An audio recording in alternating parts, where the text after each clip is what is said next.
solve for n. And we saw something similar to that in the permutations, correct? Remember we solved for n with that NPR formula? Who remembers that? That we had some NPRs with a solve for n and solve for r. No one remembers? Okay, thank you. So now, and I did say there's a formula for NCR, and it's on your formula sheet right beside the NPR, so here is your formula. And as I said Monday, the difference between a permutation and a combination, they're the same formula. You can see they're the same, except the combination has the ordering divided out. So it has the number of permutations divided out, because the order doesn't matter in combinations. So if I take a look at number 8, 8a, for example, they tell me to solve for n, and this is what I have. So they've just given me the n and the r expressed in terms of n, which is good, because when you're solving an equation, you can only have one variable, so my variable's n. So the only thing I would have, or what would you do in this case? Like, how would you even start a question like this?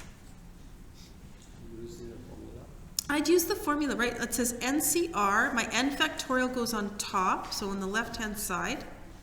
And then over on the, I take r factorial, n minus r factorial. So this is r, this is standing in for r factorial.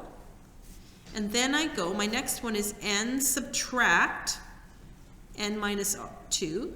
And I have to use brackets, because I'm subtracting both of those, right? And all that equals n minus 1. Now that I've gotten rid of this format and changed it into like a formula, I know what to do, right? I'm going to just start canceling things. I think I'm going to clean this up a bit. I get an n factorial over n minus 2 factorial.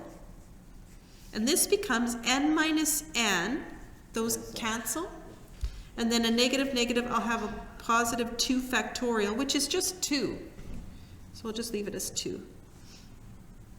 Okay, so what I could do is, I'm going to work on these guys. So I'll go n, because n is bigger, n minus 1, all over 2 equals n minus 1. Okay, I could do a cross multiply, right? So I get n minus 1 equals 2 times n minus 1. And I have a common factor, so I'll cancel those out. So n equals 2. Now, does that make sense to the situation? Yeah. 2 minus 1, I could have 0. So that works. Right? But I have a question with the step by n multiplied by n minus 1. Yeah. Where do you get that n minus 1? Right here. Yeah. Well, what is n? What's the definition of n, D? What does n factorial mean? N factorial means, okay, 5 factorial means 5 times 4 times 3 times 2 times 1, Yeah. right? Yeah. So this will be n times 1 less, n minus 1 times n minus 2 times. Right? It goes opposite. Yeah. And then on this side. Yeah. Any other questions? No? Okay, like I say, hopefully.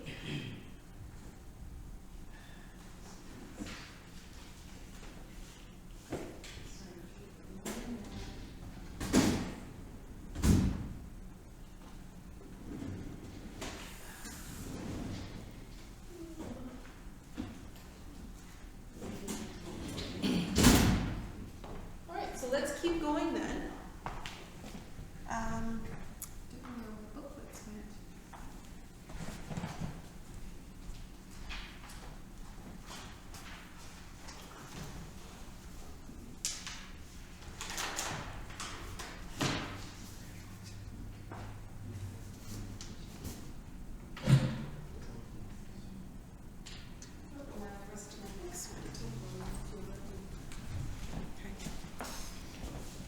Okay, well, let's keep going. Let's do our last.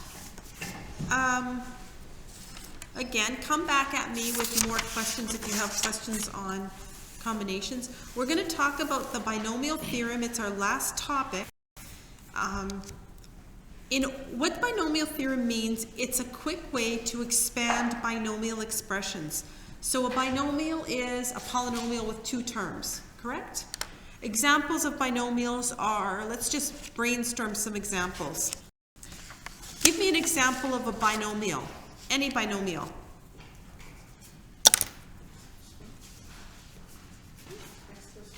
X plus 1, that's a binomial.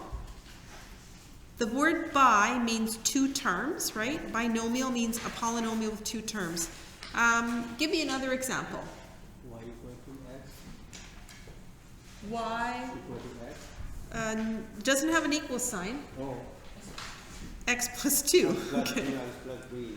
Yeah, okay, give me something more,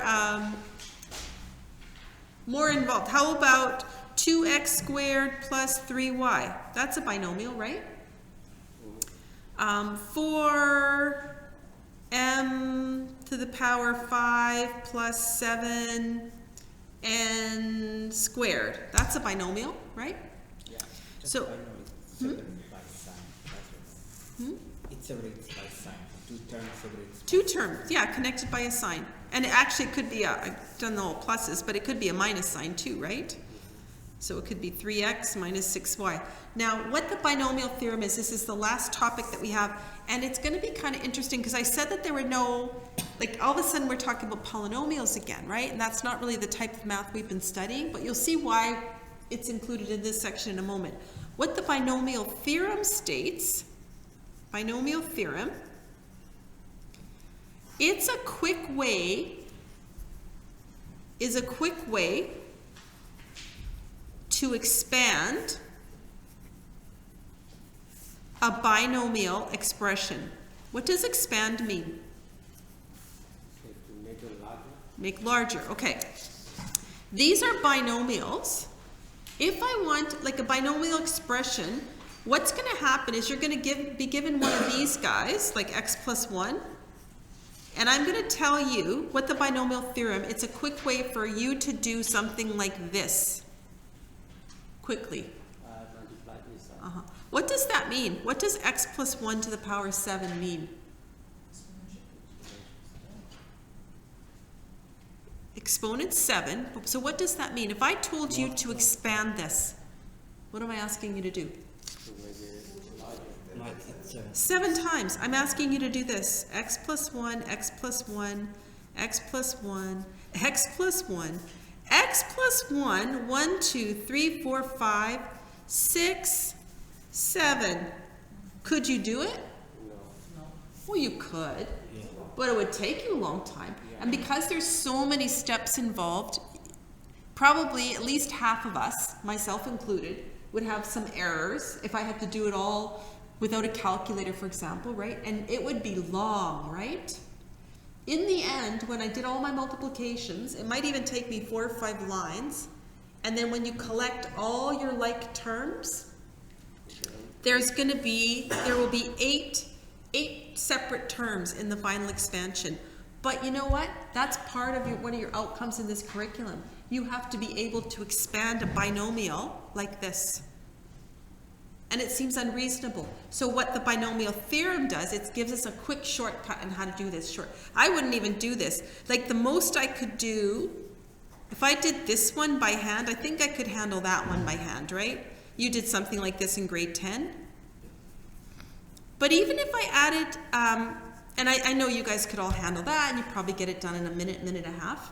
But there is even a quick way to do these guys, because you actually are going to be responsible for expanding a binomial or knowing parts of a binomial expression for something like this, like a 4x minus 7y to the power of 11.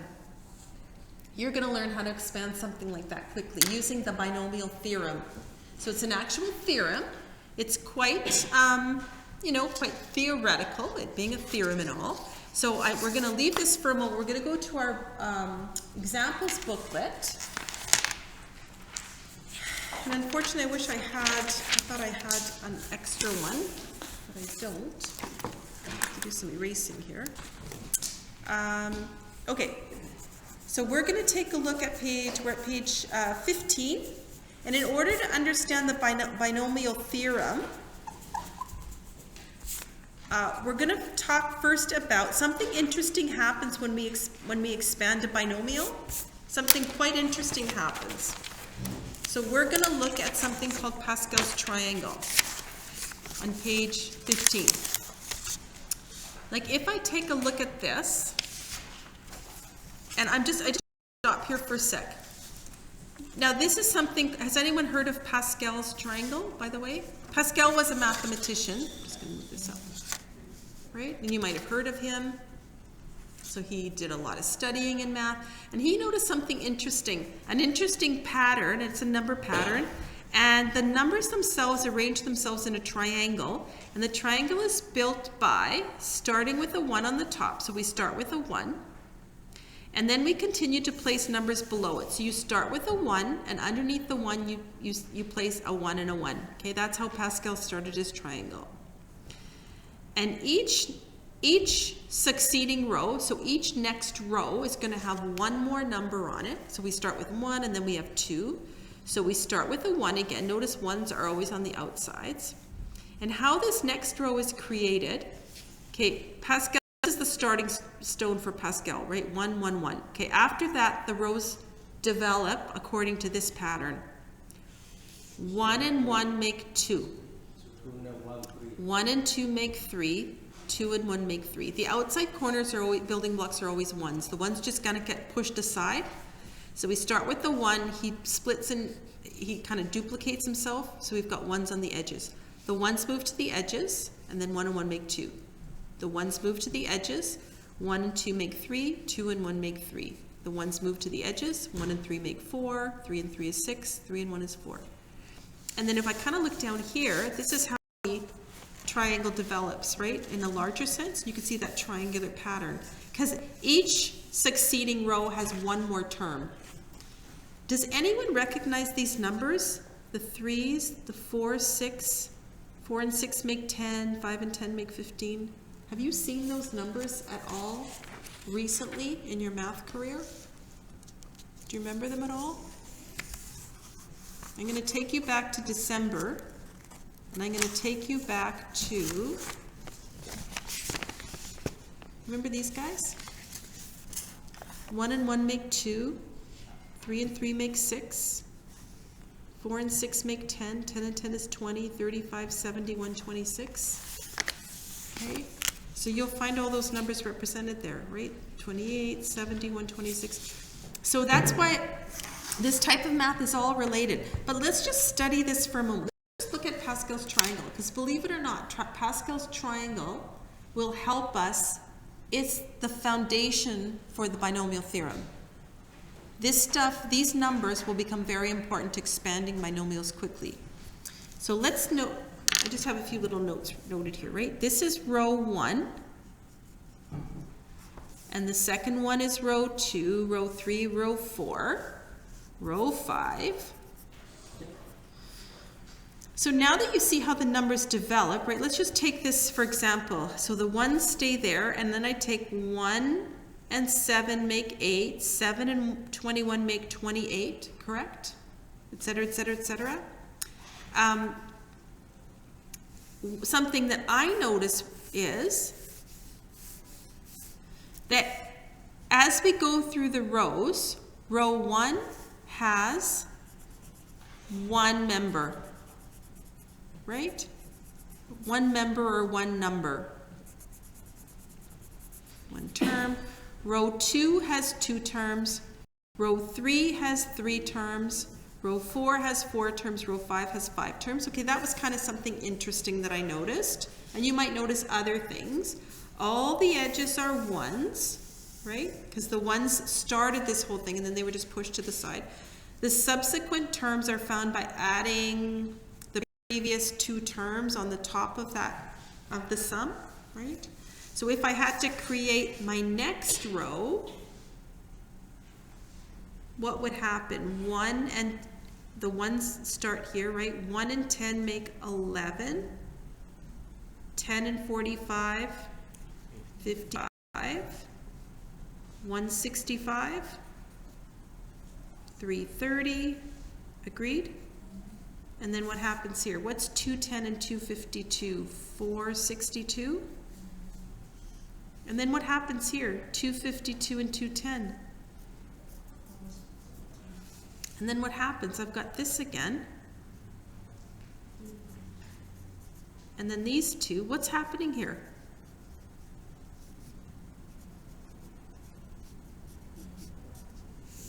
Does anyone see what's happening? What's happening, Ibby?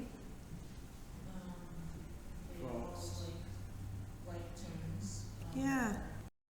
Well, these two are the same. These two are the same. These are the same. These are the same. And that's what happened here too, right? They all have partners. All the odd rows, though, have a term that doesn't have a partner, right? This is row 6. Row 6, 6 terms, they'll all pair off. Row 7, there's going to be the guy in the middle who doesn't have a partner, right? So all the odd ones have an extra term in the middle. That's something interesting too. And do you remember, I won't say anything yet, never mind. Okay, let's keep going. So what a binomial expansion means, it's the expanding of a binomial, for example, x plus 1 squared. I think everyone could do that one in their head, right? The expanded form would be x squared plus 2x plus 1. Agreed?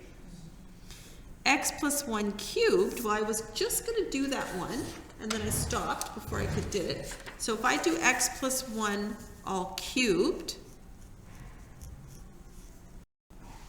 that's x plus 1, x plus 1, x plus 1, right? I already know the answer to these guys, right? That's going to be my x squared plus 2x plus 1. I multiply it by my last x plus 1, and what do I get? I get x cubed plus 2x squared plus x, if I multiply the x through. Then I multiply the 1 through, and I get an x squared plus 2x plus 1. When I collect like terms, I get my x cubed plus 3x squared plus 3x plus 1. Agreed? Which is what I have here. And see what happens? When I multiply, when I expand a binomial, if I have just an x plus 1, I get my 1, 2, 1, my 1, 3, 3, 1. And here, 1, 1, 2, 1, 1, 2, 1, 1, 3, 3, 1, x plus 1 all to the power 4. My coefficients are 1, 4, 6, 4, 1, 1, 4, 6, 4, 1. Okay? So the coefficients of a binomial, just the simplest binomial though, right? These coefficients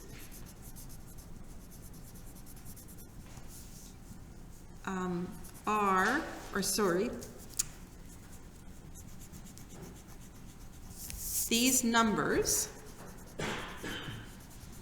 are the coefficients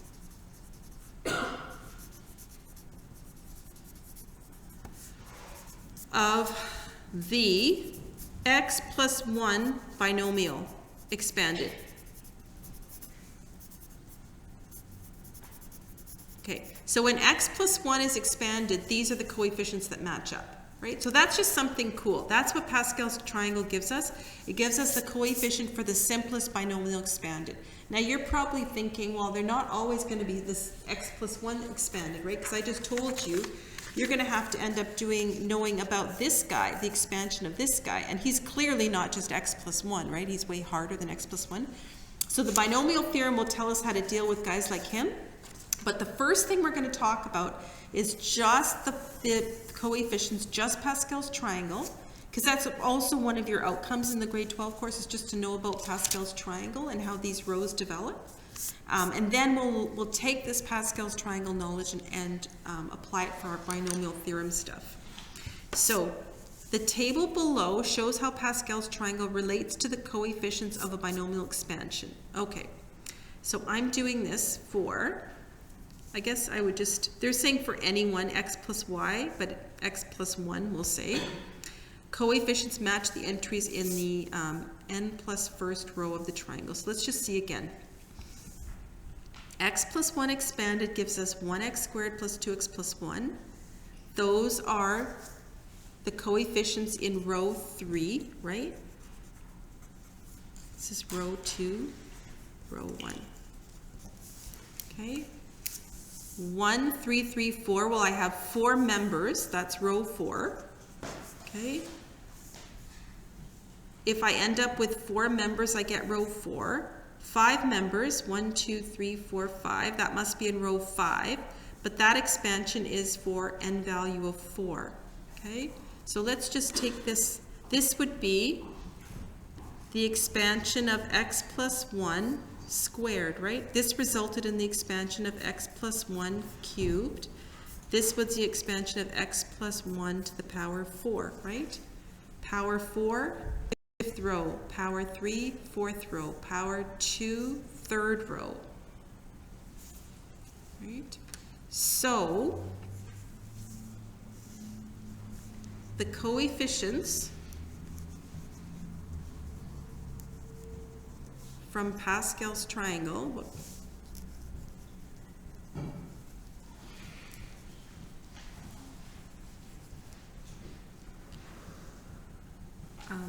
match the numbers in the row that is one more than the value of n. N is the exponent of the binomial. So, if n is 2, I look to row 3. If n is 3, I look to row 4, etc., etc., etc. Right? So, we're going to keep that knowledge just in our heads. Sorry? Move it up?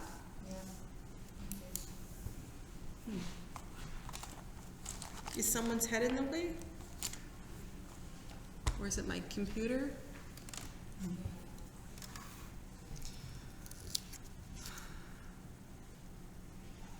Okay, so if you're given the row number, you know the n value is 1 less. N value is 1 less than the row number. And I wish I hadn't have written on this. Okay, so we're going to do this.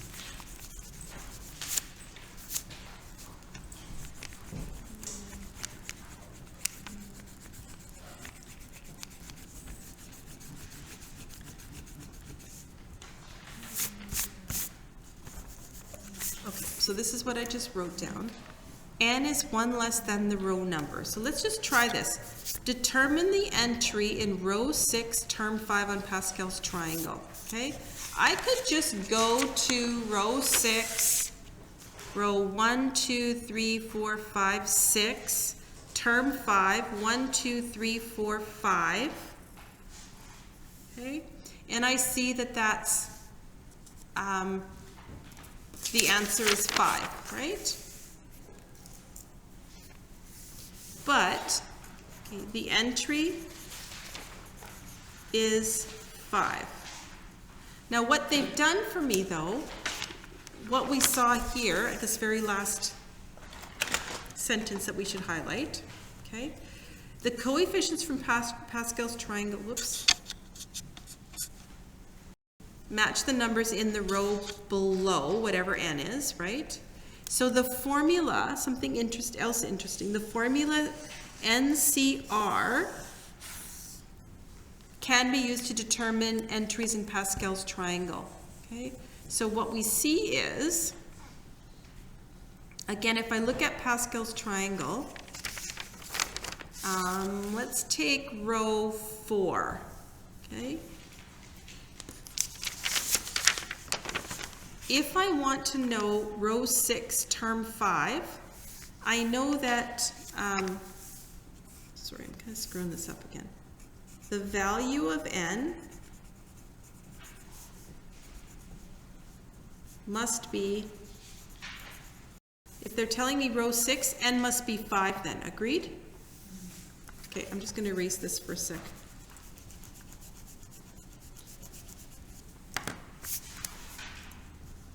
What else do I know? In row 6, there are 6 terms in the expansion, agreed? Of n must be 5, because that's what we, this is x plus 1, this relates to x plus 1 power 1. This resulted from x plus 1 power 2, right? That was x plus 1 all squared. Those were my coefficients. This was x plus 1 power 3, x plus 1 power 4, I guess, and x plus 1 power 5. Agreed? And this is just x plus 1 power 0, which gives me my 1, right? So here n equals 0, n equals 1, n equals 2, n equals 3, n equals 4, n equals 5.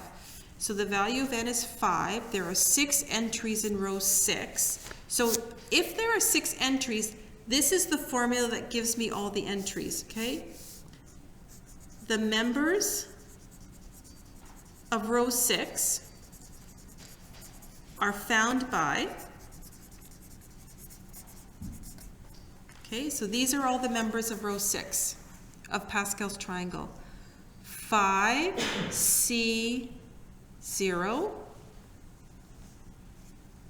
5C1, 5C2, 5C3,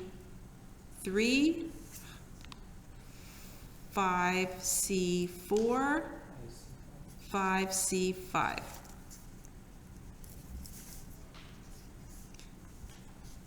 One, two, three, four, 5, 6. So I pull my calculator out, which I don't know what I did with my calculator.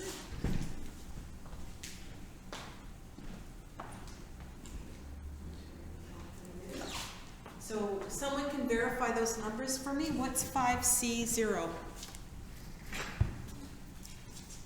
1. 5C5 should be 5. Agreed? Someone checking that for me? What's 5C2, Ibby? What's 5C3?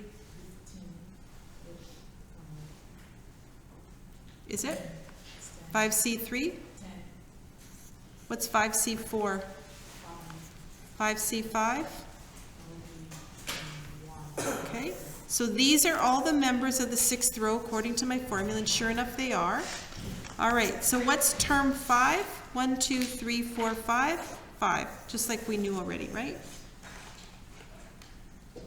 That's what Pascal's triangle is. We're not talking about binomial expansion yet. We haven't done the expansion. We're just talking about Pascal's triangle.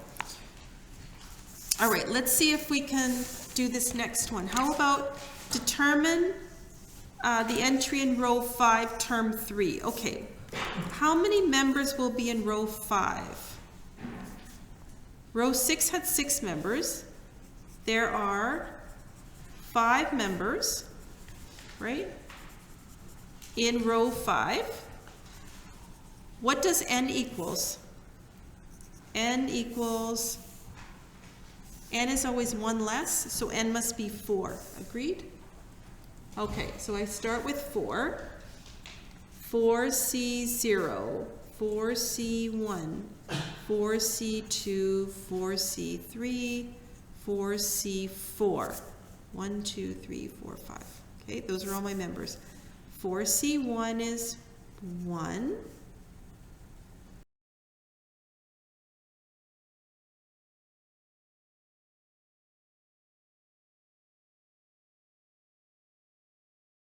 Four C0 is 1, 4C4 is 4, 4C2,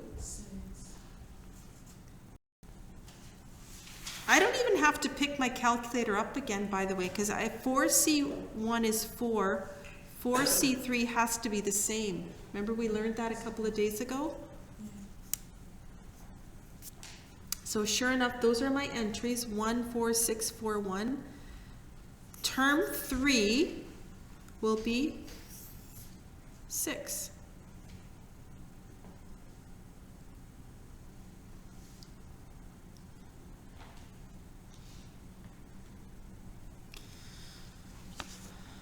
So let's just summarize this for a sec. Let's summarize what we have here. I'm going to do some in A. Let's see. Row 6, term 5.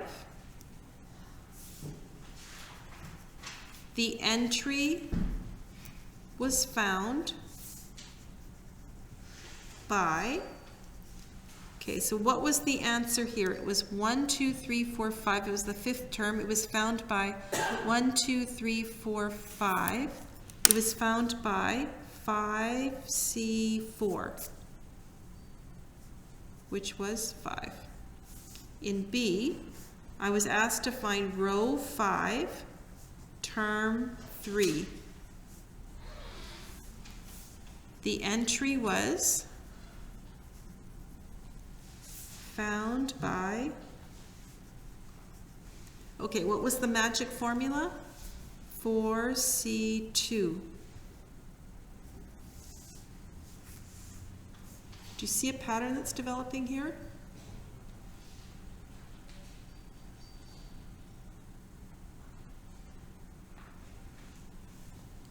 Okay, this refers to NCR, right? Those are what this is the N value, this is the R, this is the N, this is the R. How do the N and the R relate to the row and the term number?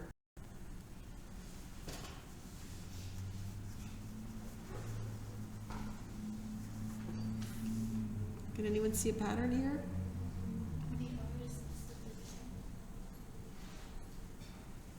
The R? Yeah, so the N is, we already deduced that the N is 1 less than the row, right? Mm-hmm. And the R is 1 less than the term. The N value is 1 less than the row number. And the R value is 1 less than the term number. Whoops, sorry guys.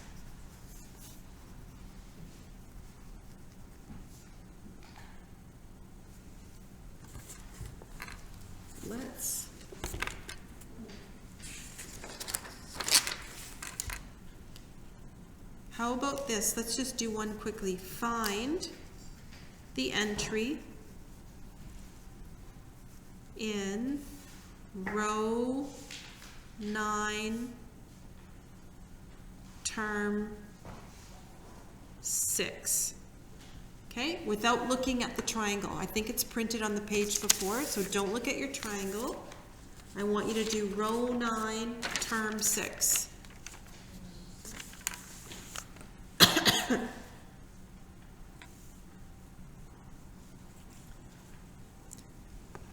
What would the formula be? What are you punching into your calculator? 8C5. Okay, what does 8C5 give you? 56. Okay, let's see if Joanna's right. So I'm going to my previous page where I had all the rows. Row 9, term 6. Okay, row 7, row 8, row 9. 1, 2, 3, 4, 5, 6. There it is. Okay.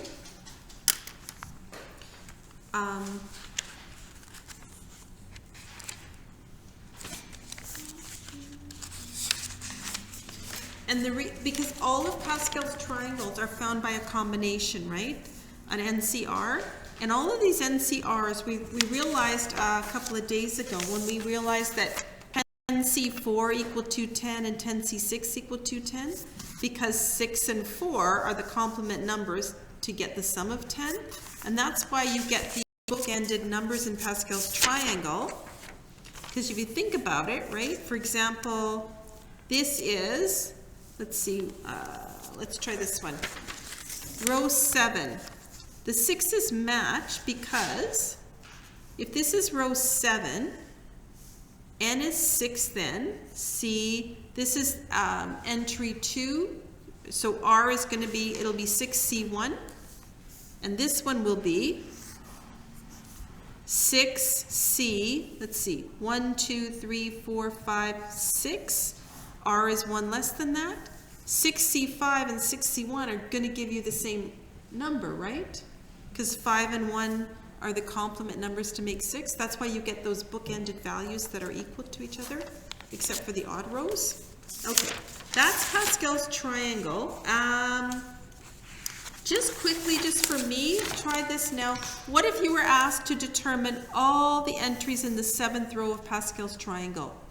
Without looking at your triangle, right? Doing it all on your calculator?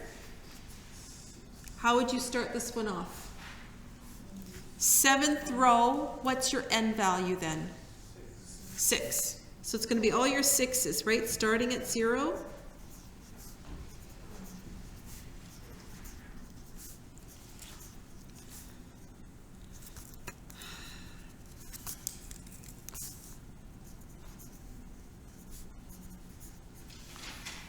And punch them into your calculator, and you should get the rows of Pascal's triangle that match row 7, right?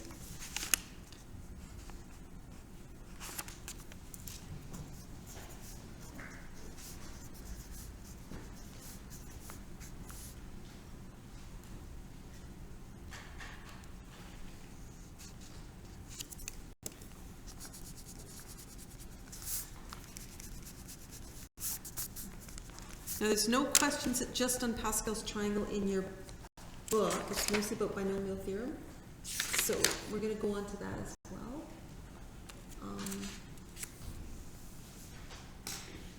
What about entries in the 5th row? All the entries in the 5th row. 4C. And how many terms should I get in total? 5th row, 5, right? So 4, because you're starting at 0, right? 4C2, 4C3, 4C4. You know the ones, if you're just doing Pascal triangles, they start with 1s, right? This will be your 4.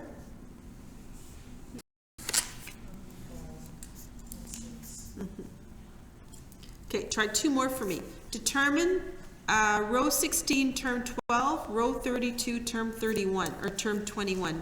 Try those 2 for me.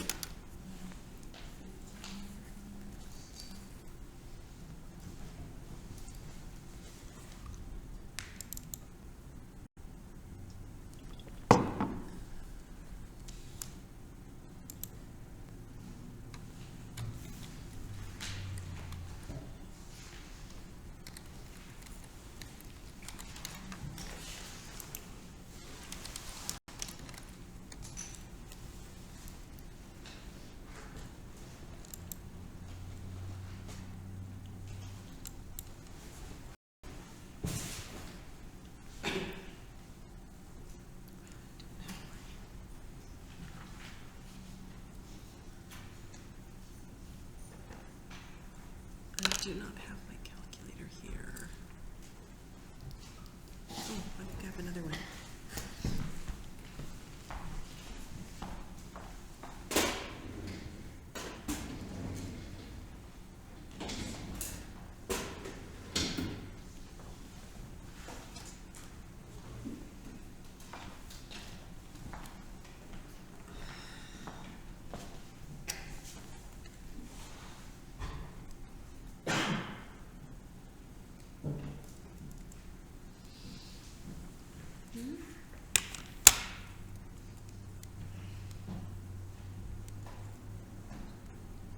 Okay.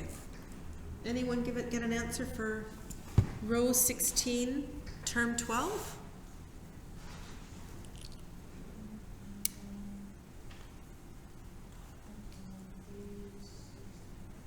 Okay. What'd you get, Joanna?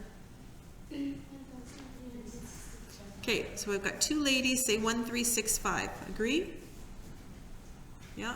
Okay, so we found it by 15C11. And this is going to be huge, I think, right? So 31C20.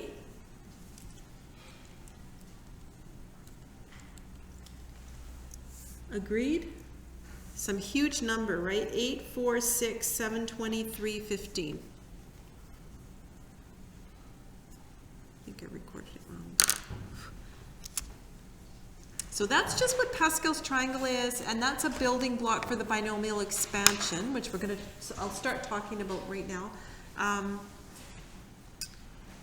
So we use the knowledge of the coefficients because any expansion will have those coefficients. Sometimes the coefficients seem to get blurred though if we have anything other than x plus 1. Like for example, if we have something like a 4x and a negative 7y, it's going to change the final answer, right? The final product, it'll change. But these, our coefficients always start out with these guys, and then we build on these guys. Okay, so let's see what else we have about the binomial expansion. I don't know why I did this. Okay, so flip to page 18, and now we're going to talk about, like I said, our last topic, expanding binomials other than just the x plus 1s. So what we're going to find is that the binomial theorem is what's going to help us use to expand binomials of any of the form x plus y to the power n, so just binomials, but x can be complicated, like it can have coefficients, and y as well can have coefficients. So what we're going to see is the expansion of any binomial, if the exponent is n, it contains one more than n terms. For example, if this was 6, it's going to contain 7 terms, and we saw that already, right? We saw that over here. Once again, if exponent was 2, the final expansion contains 3 terms. Exponent 3 contains 4 terms, etc., etc. That's all that means. So whatever n is, your final expansion will have one more than n. The exponents on x start at n and decrease by 1. And the exponents on the second member start at 0 and increase to n in the last term. In each term, the exponents on x and n initially all have to add up to whatever n is. The coefficients of each term start using the coefficients of Pascal's triangle, or by using the combinations formula. Okay, so that's pretty meaningless to you, I think, right now, but we're going to do an expansion. We're going to kind of see what they're talking about here, okay? So it says use the binomial theorem to expand x minus 3 all cubed. Okay, so this is how we're going to expand x minus 3 all cubed using binomial theorem. And I guess maybe first of all what I'll do is let's expand x minus 3 all cubed just the old-fashioned way, okay? Just as a check, let's expand the traditional way.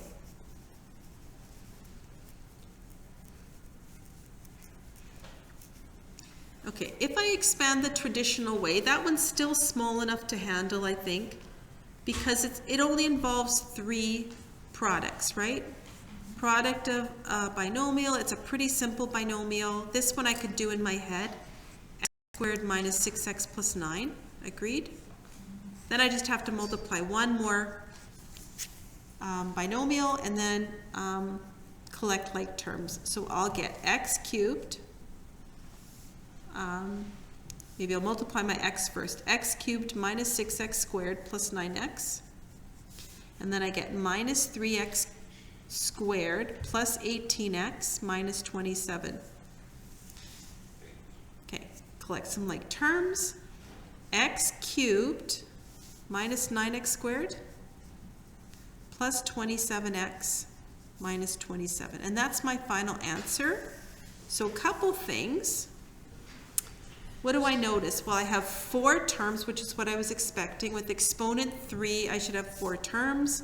Other than that, I see my, because I arranged everything in proper order, I have x to the 3, x to the 2, x to the 1, x to the 0, which just disappears.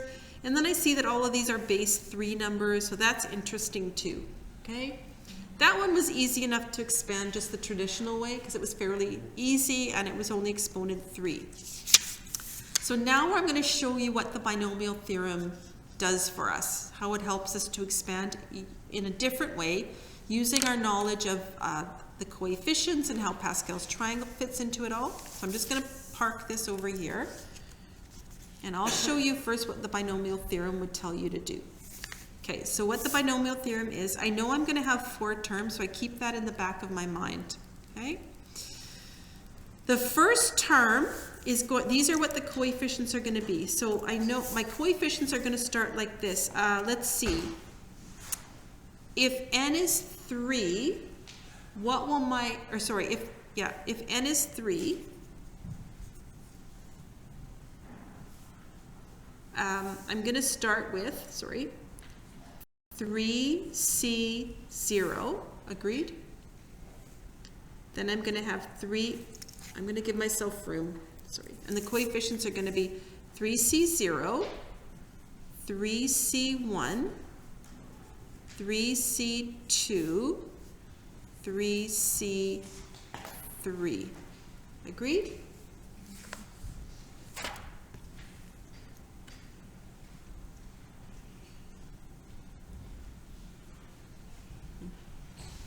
One, two, three, 4. That gives me my 4 terms, so it looks good right now. So we didn't have to figure out what n is because n was given to us. All right. So those are my coefficients, but I need the rest of the, these are just the numerical coefficients. I need the x and the my first term is x. And my second term is -3. You have to include whatever sign that you're given too. Because it's changed, remember it was x plus 1 before, but now because I have a negative, I have to include the negatives. So every one of these coefficients also has an x member and a -3 member.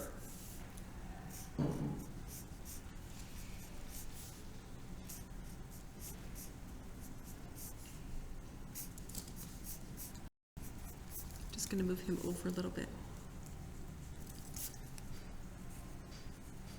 Okay.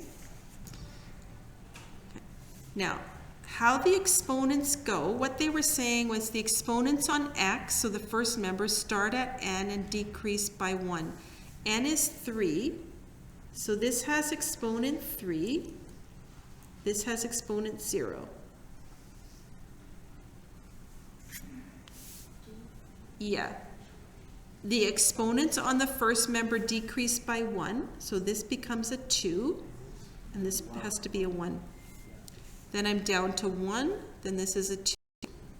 Then I'm down to 0, and this is a 3. So 3 and 0 equal 3, 2 and 1 equal 3, because that's our maximum exponent value when we're setting this up. 1 and 2 make 3, and 0 and 3 make 3. Okay? Notice something else. These guys always match, by the way. Your R value and the exponent on your second term always match. That's something to think about. So whatever n is, your first member is going to start with n and decrease by 1. Your second member starts at 0 and it increases up till you get n. After that, it's just a matter of picking your calculator up and doing all the math and simplifying. So 3c0 is 1, right? X cubed is just x cubed. -3 to the power 0 is just 1. Agreed? Then I have, and by the way, I'm adding everything, like, I'm just adding my terms together.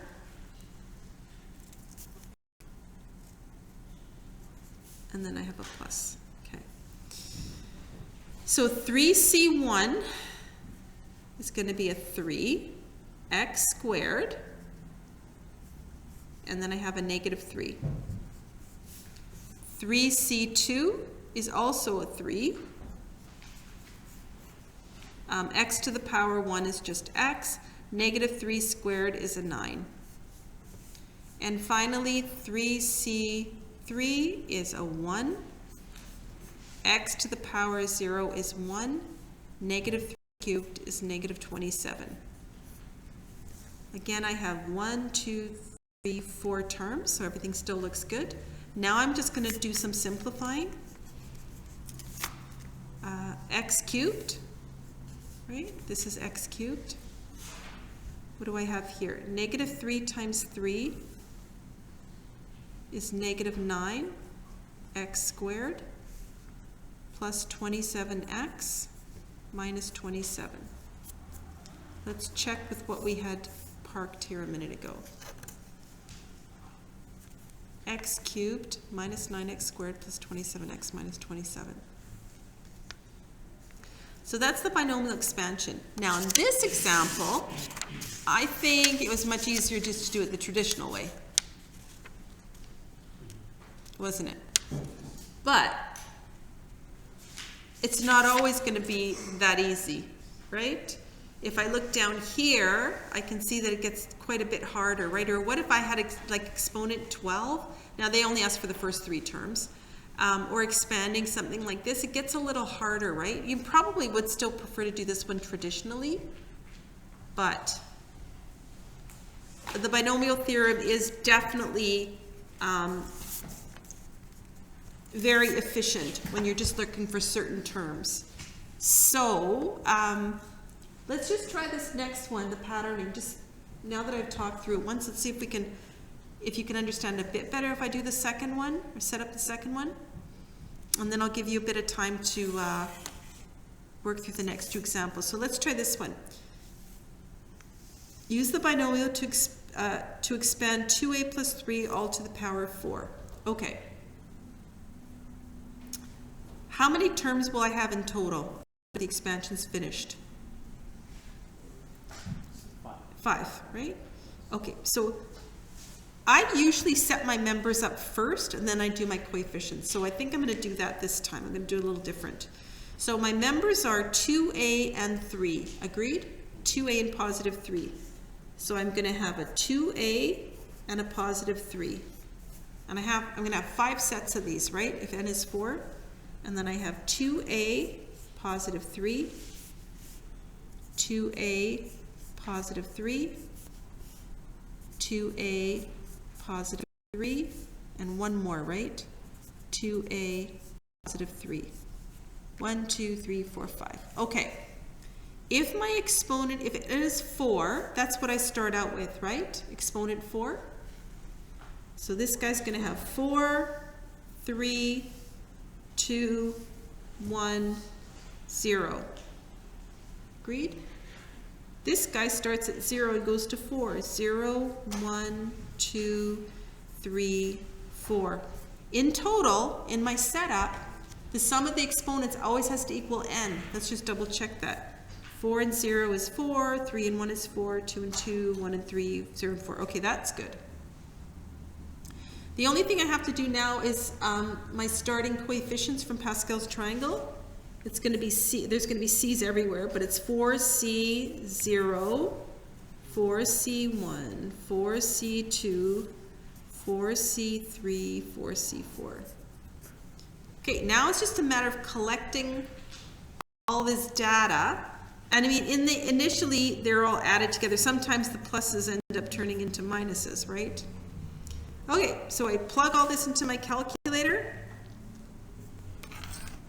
I'm going to let you simplify these because that's the hardest part. I think the setup's easy. The hardest part is simplifying. And keeping all your data kind of organized.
Anyone finish?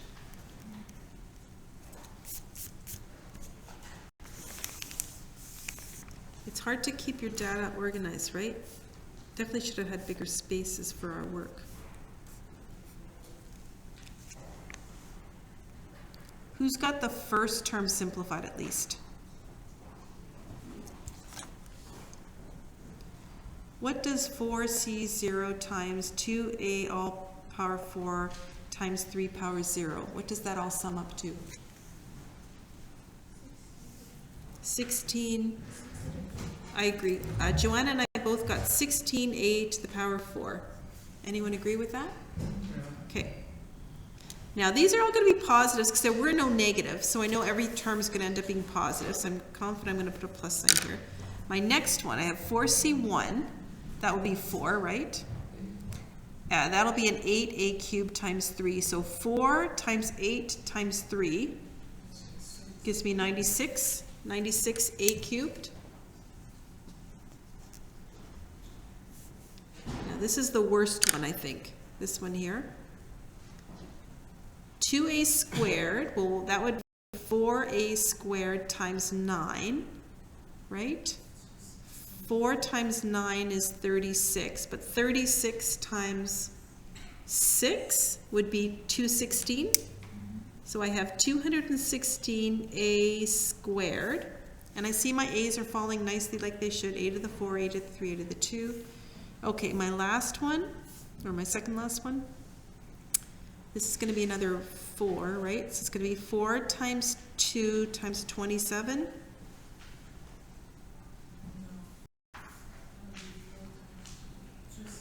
It's another 216, isn't it? 216a cubed. And then last, that's just 1, so that's kind of nice. And that's going to be 1. So it's just going to be 3 to the power 4, so that's 81. Okay, so that's the binomial theorem.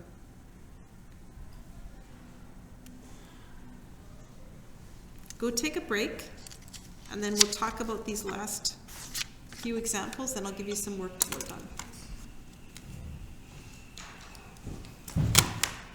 Remember, if you've been missing some classes, not yesterday because it was the exam, but before the break, I gave a couple of permutations worksheets. Test will be Friday for this stuff. I didn't give anything with combinations. I gave some term stuff, as well as like an old exam.